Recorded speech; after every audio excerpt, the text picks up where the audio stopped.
Story 1. The Fourth Date.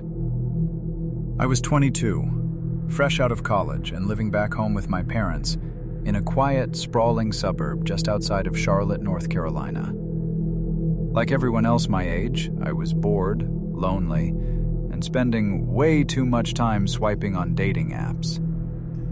That's how I met Hunter. His profile was normal enough. Nice smile, pictures with dogs, a bio that said he liked hiking and craft beer. We matched, chatted for a week, and he seemed fine. Not thrilling, but safe. Our first date was a quick coffee meetup. 20 minutes, public place. He was polite, maybe a little intense with eye contact, but I brushed it off as nerves. Our second date was drinks at a local dive bar. We both got a little buzzed, laughed a bit. It felt like progress. The third date was dinner. That's when the cracks started to show. He kept interrupting me, steering the conversation back to himself, and made a few weirdly possessive comments about what I was wearing. But at the end of the night, he leaned in for a kiss. I let him. It was awkward and forced, but I told myself, don't be picky. Give him a chance. Then came the fourth date. We went out for drinks again. From the moment he sat down, his vibe was off. He was drinking fast, way faster than me. His eyes were glassy, and he kept trying to touch my leg under the table. When I shifted away, his jaw clenched. "What, am I not good enough for you tonight?" He snapped, loud enough for the bartender to glance over. "I'm just tired," I lied, signaling for the check. "I have an early shift tomorrow." He paid, but he was sulking. As we walked out to the parking lot, the crisp night air didn't sober him up. He grabbed my arm. "Come back to my place," he demanded. Not a question, a statement. "No, Hunter. I told you, I have work." "I'll drive you in the morning." He squeezed tighter. "Let go of me," I said, my voice shaking. He released me, stumbling back a step. "Whatever. You're boring anyway." I practically ran to my car across the street. I locked the doors immediately, watching him sway under a street lamp, glaring at me. I decided right then and there, block and delete. I drove home slowly, checking my rearview mirror constantly. I made 3 random turns just to be safe. At a red light, I noticed a gray sedan 2 cars back. It looked like his. My phone buzzed. "Hunter, are you following me, or am I following you?" My stomach dropped. I texted back, "Stop following me. Go home." He didn't reply. I pulled over into a gas station. The gray sedan slowed down, lingered in the middle of the road for a terrifying 10 seconds, then sped off into the dark. I waited 10 minutes before driving the rest of the way home. When I got into bed, safe in my parents' big, empty house, they were out of town for the weekend. My phone lit up again. "Hunter, sorry about tonight. I got drunk. Let's do dinner at my place next time. Make it up to you." I didn't answer. The next morning, "Is the vibe dead?" Then a question mark. I finally replied, trying to be polite but firm. "Hey, I don't think we're a good match. I want to focus on myself. Please don't contact me again." He exploded. Paragraphs of text poured in, calling me names, demanding I pay him back for the drinks, listing personal details about my life that I hadn't told him. I blocked his number. Then the no-caller ID calls started. 10, 20, 30 calls a day. I silenced my phone. 2 days later, I came home from work to find a bouquet of red roses on my front porch. The card read, Everyone deserves a second chance. He knew where I lived. I had never told him my address. I felt sick. I sent one final text to his blocked number, unblocking it for a second. "If you come near my house again, I'm calling the police." Then I blocked him for good. The silence that followed lasted 3 days. I thought it was over. It wasn't. It was a Tuesday night. I was alone in the house. My bedroom is a loft on the second floor, overlooking the living room, but with a door that shuts for privacy. It's the highest point in the house. I woke up at 2 a.m. I didn't know why. The house was silent, but the air felt charged. I laid there, holding my breath, straining my ears against the hum of the AC. Then I heard it. Click. The sound of a door handle turning. Not downstairs, upstairs. Someone was opening the door to the guest bedroom down the hall. Panic, cold and sharp, flooded my veins. I knew my parents weren't home. I knew I had locked the front door. I slid out of bed, silent as a ghost, and shimmied underneath my bed frame. It was a tight squeeze, dust bunnies sticking to my face. I clutched my phone to my chest and dialed 911. 911, what is your emergency? Someone is in my house, I whispered, tears streaming down my face. I'm under the bed. While I was on the line, I heard footsteps on the hallway carpet. Heavy, deliberate steps. They stopped right outside my bedroom door. The handle to my room turned slowly. The door creaked open. I saw a sliver of light from the hallway hit the carpet.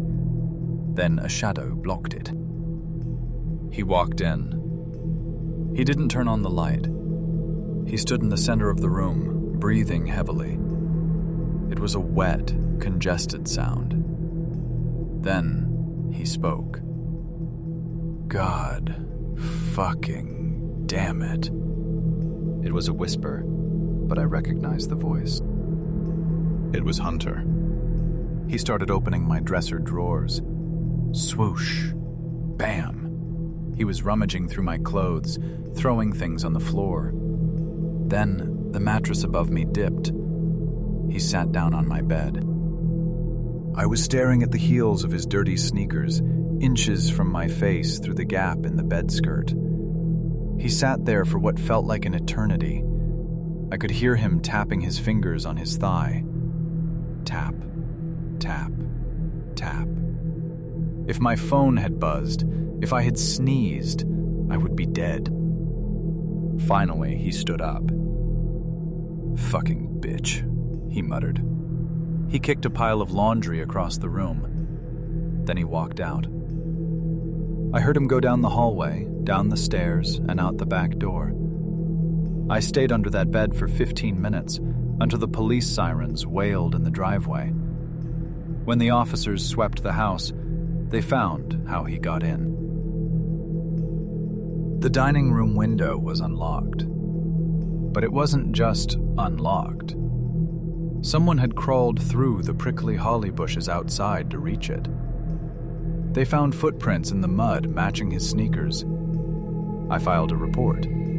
I showed them the texts, the flowers, the call logs. I got a restraining order. But because they couldn't definitively prove it was him inside the house, no fingerprints, he wore gloves. He was never charged with breaking and entering. I moved out of my parents' house a month later. I live in a secure apartment complex now, on the 4th floor. But sometimes, when I'm lying in bed at night, I swear I can hear that heavy breathing right above me. And I wonder what he would have done if he had looked under the bed. Story 2. The Crush with a Handful of Rocks. I was 12 years old, in the 6th grade. It was that awkward transition period where you're not quite a little kid anymore, but you're definitely not a teenager yet. We lived in a quiet subdivision in Illinois, right across the street from my middle school. It started the week of the fall festival. My school went all out every October, haunted hallways, carnival games, the works. I volunteered to stay after school to help paint fake tombstones and hang cobwebs in the gym. There was this other kid who stayed late too. Let's call him Tyler. Tyler was quiet. He played soccer, wore oversized hoodies, and generally blended into the background. We got along fine during those decorating sessions. We'd joke about how bad the fake blood smelled or throw popcorn at each other. He seemed totally normal, just a goofy, slightly awkward 12-year-old boy. I didn't think twice about him until 2 weeks later. I was at my locker when a group of girls, the popular clique, swarmed me. They were giggling, that high-pitched, conspiratorial giggle that usually meant trouble. "Ilera, you have a secret admirer," one of them teased. "Check your messenger tonight." I felt a mix of embarrassment and curiosity. At that age, having a boy like you is social currency, even if you don't like him back.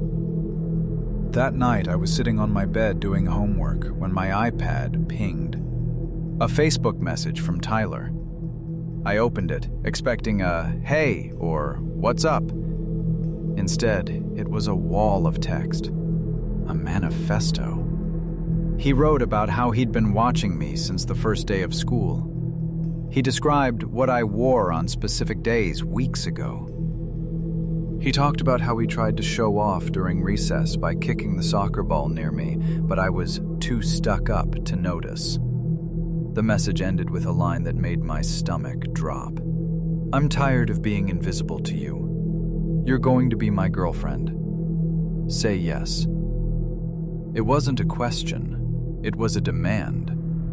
I typed back, trying to be nice but firm. "Hey, Tyler, I think you're cool, but I just want to be friends." The 3 dots of the typing bubble appeared instantly. He typed for 5 minutes straight. When the reply came, it was angry. He demanded to know why. He said I owed him a chance.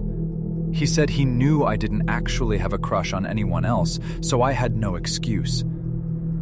I stopped replying. The next day at school was a nightmare. Tyler had told every boy in our grade that we were dating, or that we were about to date. When I walked into the cafeteria, his friends started chanting, "Kiss her! Kiss her!" Tyler was sitting 2 tables away, staring at me. He wasn't smiling. He looked intense, almost furious. I felt unsafe. I went to my homeroom teacher, who sent me to the guidance counselor, Mrs. Gable. This is the part of the story that makes me angry to this day. I sat in Mrs. Gable's office, picking at my fingernails, and told her everything. I told her about the aggressive texts, the staring, the way his friends were cornering me. Mrs. Gable just smiled, a warm, condescending smile. "Oh, honey," she sighed. "Boys will be boys. He just has a big crush on you and doesn't know how to express it. You should be flattered. It's a learning experience." Flattered. I was told to be flattered that a boy was demanding ownership of me. I went home and told my mom. Unlike Mrs. Gable, my mom didn't think it was cute. She called the school immediately, screaming at the principal. But without physical proof of a threat, the school said their hands were tied. 2 days later, the stalking moved from the internet to my front yard. I walked home from school, literally a 3-minute walk across the street. As I unlocked my front door, I had that prickly feeling on the back of my neck. I turned around. Ducking behind my neighbor's parked SUV was a figure in a gray hoodie. It was Tyler. He was watching me enter my house. I slammed the door and locked it. An hour later, my mom came home. She found a folded piece of notebook paper on our welcome mat. It read, "Check under the Impala." My older brother, who was 17, drove a beat-up Chevy Impala. It was his pride and joy. We ran out to the driveway. My mum got on her hands and knees and looked under the chassis. There was nothing there. No bomb, no dead animal. But the next morning, when my brother tried to drive to school, the brakes failed at the end of the driveway. He drifted into the street. Thankfully, no cars were coming. We took the car to a mechanic. Someone had messed with the lines. It wasn't a natural brake. It was tampering. We knew it was Tyler, but we couldn't prove it. No cameras. No witnesses. The harassment escalated. I'd catch glimpses of him taking photos of me at the bus stop. I'd wake up to 50 messages. "Good morning, beautiful. I saw you wearing that blue shirt today. Why did you talk to Mike at lunch?" It all culminated on a Friday night in November. My parents had gone out to a dinner party, leaving me and my brother home. My brother was downstairs playing video games with his headset on, blasting noise. I was in my room on the second floor. I was watching YouTube on my iPad when I heard a sound. Thump. It came from my window. Now, my window is 20 feet off the ground. There are no trees close enough to hit it. I paused the video. Silence. Thump. A distinct, heavy impact against the glass. My heart started hammering against my ribs like a trapped bird. I crept off my bed and crawled across the carpet. I reached up and pulled the curtain back just an inch to peek down into the front yard. The streetlights were dim, but I could see him. Standing in the middle of my lawn, looking straight up at my window, was Tyler. He wasn't wearing a mask. He wasn't hiding. He was standing there in his winter coat, holding a handful of gravel and rocks from our driveway. He raised his arm and threw another one. Crack! It hit the glass right in front of my face. He saw the curtain move. He saw me. And he smiled. He mouthed something. I couldn't hear him through the double-paned glass, but I saw his lips move. "Come down." I scrambled back from the window and screamed for my brother. My brother tore off his headset and ran upstairs. By the time he got to my room and looked out, Tyler was gone. My phone buzzed. "Tyler, why are you hiding? I just wanted a kiss." "I'm not who you think I am. Please come outside." My parents came home, and this time we called the police. We showed them the texts, the damage to the window screen, the mechanic's report about the car. Because he was a minor, I don't know the exact details of what happened legally, but I know he was suspended, and eventually he transferred schools. I heard rumors later that he got into legal trouble in high school for something violent. I'm in my 20s now. I haven't seen Tyler in 10 years. But the thing that scares me the most isn't the rocks or the texts. It's that counselor, Mrs. Gable. I think about her sometimes. I wonder how many other girls she told to be flattered by a stalker. I wonder if she realizes that by normalizing his obsession, she emboldened him to come to my house that night. I keep my curtains closed now. And I never, ever sleep with the window open. Story 3. The Girl in the Walk-in Closet. I've always been what you'd call a late bloomer. I was the kid who sat in the back of the class, played Warhammer 40K, and didn't really figure out how to talk to girls until I was well into my 20s. By 23, I had landed a high-paying job in software engineering in Chicago. I moved out of my parents' basement and bought a swanky, renovated loft in the West Loop. It was way too big for just me. 2 floors, exposed brick, massive industrial windows. It was the kind of bachelor pad I thought would finally make me cool. That's when I matched with Vanessa on Hinge. Vanessa was gorgeous. Out of my league, honestly. She was an art student, quirky, intense, and she seemed fascinated by me. We went on a dinner date, and I was nervous, sweating through my shirt, but she grabbed my hand across the table and told me I was refreshingly real. We made it official after 3 weeks. I was on cloud 9. I ignored the little red flags because I was just so happy to finally have a girlfriend. The control started subtly. First, it was the texting. If I didn't reply within 5 minutes, she'd send a question mark, then a sad face, then a call. Then came the location sharing. We were watching a movie on my couch when she grabbed my phone. "I'm adding myself to your Find My Friends," she said, giggling. "Just so I know you're safe." I let her do it. I had nothing to hide, right? The honeymoon phase crashed and burned 2 months in. I was at a buddy's house for a poker night, just me and 3 guys from work.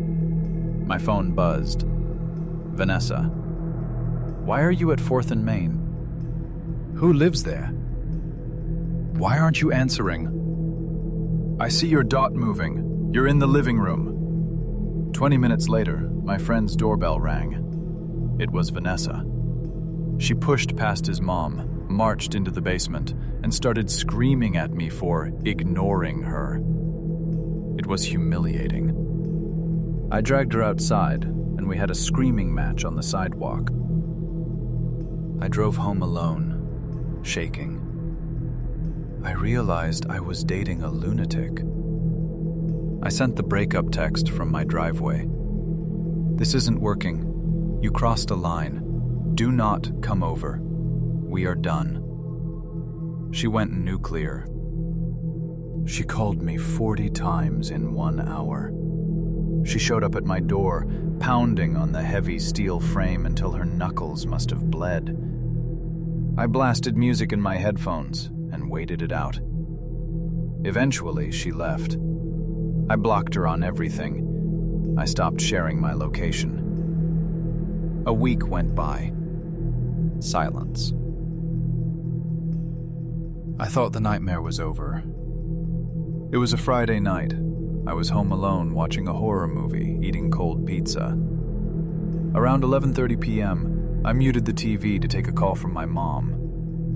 In the silence, I heard it. Click. The sound of the door latch connecting the kitchen to the laundry room. My loft has a weird layout. The laundry room has a back service door that leads to the alley. I always keep it locked. "Mom, I have to go," I whispered. I grabbed a chef's knife from the magnetic strip in the kitchen. I crept toward the laundry room. "Hello?" I yelled. "I have a knife." "I'm calling the cops." Nothing. I shoved the door open. The room was empty, but the back service door was unlocked and slightly ajar. I slammed it shut, locked the deadbolt, and called 911. The Chicago PD arrived quickly. 2 officers swept the entire loft. They checked the closets, under the bed, the bathroom. They even shined flashlights into the rafters. "Nobody here, son," the older officer said. "Ideally, you probably just forgot to lock the back door, and the wind blew it open." I felt stupid, but relieved. They left. I double-checked every lock in the house.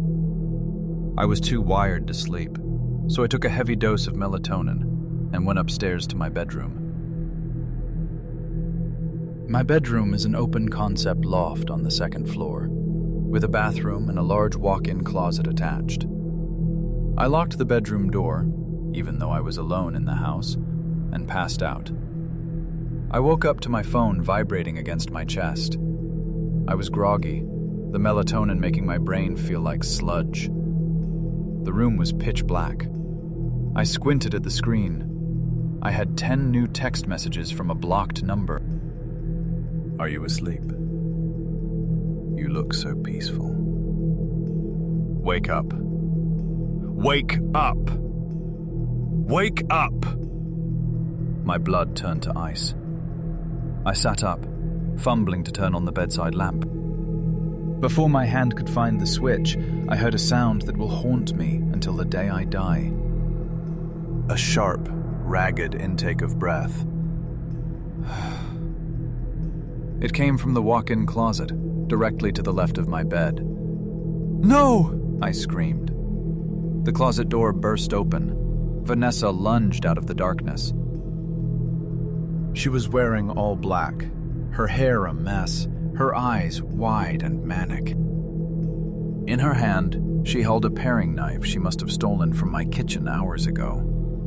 I scrambled backward, falling off the bed, tangling myself in the sheets. I didn't have time to grab a weapon. I ran for the bedroom door. I yanked the lock, tore the door open, and slammed it shut behind me just as she reached it. Thud! She slammed her body against the door. I pressed my back against it, bracing my feet on the floorboards. I could feel her pounding on the other side. Schlick! The blade of the knife pierced right through the hollow core wood of the door, inches from my kidney. She was stabbing the door blindly. "I just want to talk!" she screamed. Why did you leave me? I pulled out my phone with shaking hands and dialed 911 again. "She's here! She's in the bedroom! She has a knife!" She kept stabbing. Thud. Crunch. Thud. The door was starting to splinter. I knew the latch wouldn't hold much longer. I wasn't strong enough to hold her back forever. I realized I had to change tactics. If she broke through while she was in a rage, she would kill me. I took a deep breath. "Vanessa!"